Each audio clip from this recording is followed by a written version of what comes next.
Триумфалната победа на ВМРО-ДПМН и освоените 55 градоначалнички места, според аналитичарите, не се случајност. Меѓу другото, тоа е резултат на една фокусирана, систематска и хиперпрецизна кампања, која ВМРО-ДПМН ја водеше со целосна посветеност. За време на интензивната 20-дневна кампања, ВМРО-ДПМН успеа да обезбеди дополнителен раст од 3% на рейтингот, што ја покажува ефикасноста на стратегијата и способноста да се постигнат конкретни резултати во краток период. Дел од аналитичарите забележале дека уште од првиот ден секој потек е внимателно планиран, говорите и активностите на терен биле насочени кон граѓаните и нивните реални потреби. Вообичаено кампањите не придонесуваат, не го менуваат многу изборното расположение, но овој пат е направен своевиден исклучок.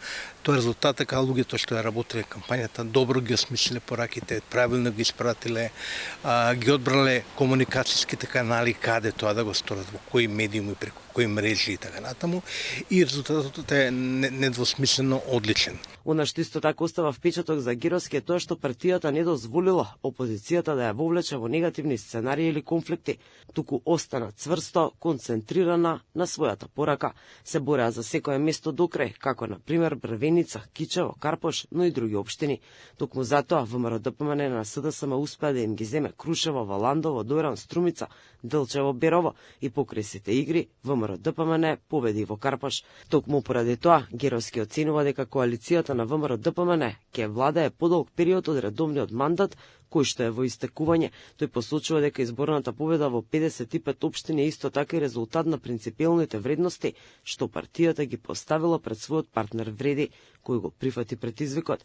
Победите во Кичево и Брвеница се доказ за тоа. Тој резултат ветува дека во иднина влада задржува стабилноста, сигурно до редовниот термин на парламентарните избори. Јас би рекол и на подолг рок, бидејќи таа коалиција ВМРО ја постави на едни принципиелни основи. Вреди го прифати тој предизвик и затоа можеме да имаме вакви резултати, например во Кичево, каде што имаме победа на ВМРО-ДПМН и воопшто на лик македонец, нели? Иако тоа не е најважно, сепак е победа значена после повеќе од 2,5 децени. Вкупниот резултат е потврда дека со добро осмислена кампања и континуирана работа на терен можно е да се постигнат конкретни и мерливи резултати, заклучува колумнистот.